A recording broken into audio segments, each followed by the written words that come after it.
നമസ്കാരം. ജനസേവ 2.0 യൂട്യൂബ് ചാനലിലേക്ക് ഏവർക്കും സ്വാഗതം.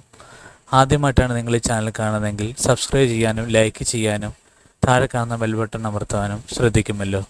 നവോദയ അപേക്ഷ ജൂലൈ 29 വരെ, പരീക്ഷ ഡിസംബർ 13. നവോദയ വിദ്യാലയങ്ങളിൽ 26-27 6ാം ക്ലാസ് പ്രവേശനത്തിന് ജൂലൈ 29 ഓൺലൈൻ രജിസ്റ്റർ ചെയ്യാം. അപേക്ഷാ ഫീസ് ഇല്ല. അംഗീകൃത സ്കൂളുകളിൽ 3-4 ക്ലാസ്സുകളിൽ പഠിച്ച് ഇപ്പോൾ 5ാം ക്ലാസ്സിൽ പഠിക്കുന്നവരായിരിക്കണം. അംഗീകൃത ഓപ്പൺ സ്കൂളുകാർ B സർട്ടിഫിക്കറ്റ് ഹാജരാക്കണം. നേരത്തെ 5 ജയിച്ചവരും 2026 2ാം ചാൻസിൽ ജയിക്കുന്നവർക്കും അപേക്ഷിക്കേണ്ട. സ്ഥിരതാമസവും പഠനവും സ്കൂൾ സ്ഥിതി ചെയ്യുന്ന ജില്ലയിലാകണം.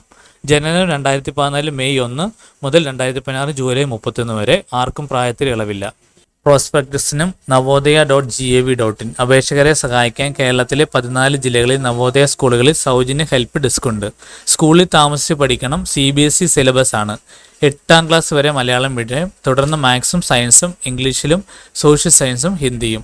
9ാം ക്ലാസ് മുതൽ 12ാം ക്ലാസ്സുകളിൽ മാത്രം 600 രൂപ പ്രതിമാസ ഫീസുണ്ട്. ദാരിദ്ര്യരേഖയ്ക്ക് താഴെയുള്ളവർ, പെൺകുട്ടികൾ, പട്ടിക ഭിന്നശേഷിക്കാർ എന്നിവർക്ക് ഈ ഫീസുമില്ല. സർക്കാർ ജീവനക്കാരുടെ കുട്ടികൾക്ക് വേറെ നിരക്കുണ്ട്. 9ാം ക്ലാസ്സിലേക്കുള്ള കടക്കുന്ന കുട്ടികളുടെ ഹിന്ദി മേഖലയിൽ എവിടെയെങ്കിലും 1 വർഷം പഠിക്കണം. സെലക്ഷൻ ടെസ്റ്റ് ഡിസംബർ 13 രാവിലെ 11:30 OMR രീതിയിൽ 2 മണിക്കൂർ പരീക്ഷയുണ്ട്. മാനസിക ശേഷി 40 ചോദ്യം 50 മാർക്ക് 60 മിനിറ്റ്.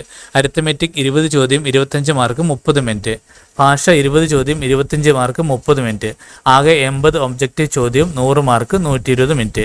തെറ്റിന് മാർക്ക് കുറയ്ക്കില്ല. ഫലം മാർച്ചിലാണ്. അപേക്ഷാ രീതിയും ചോദ്യമാതൃകകളും പ്രോസ്പെക്ടസിലുണ്ട്. മുൻവർഷ ചോദ്യങ്ങൾ പരിശീലിക്കുന്നത് നല്ലതാണ്. www.navodaya.gov.in വെബ്സൈറ്റ് വഴിയാണ് അപേക്ഷിക്കേണ്ടത്. ഈ കാര്യങ്ങൾ എല്ലാവരിലേക്കും ഷെയർ ചെയ്യുക. ഇത് എല്ലാവർക്കും ഉപകാരപ്പെടട്ടെ.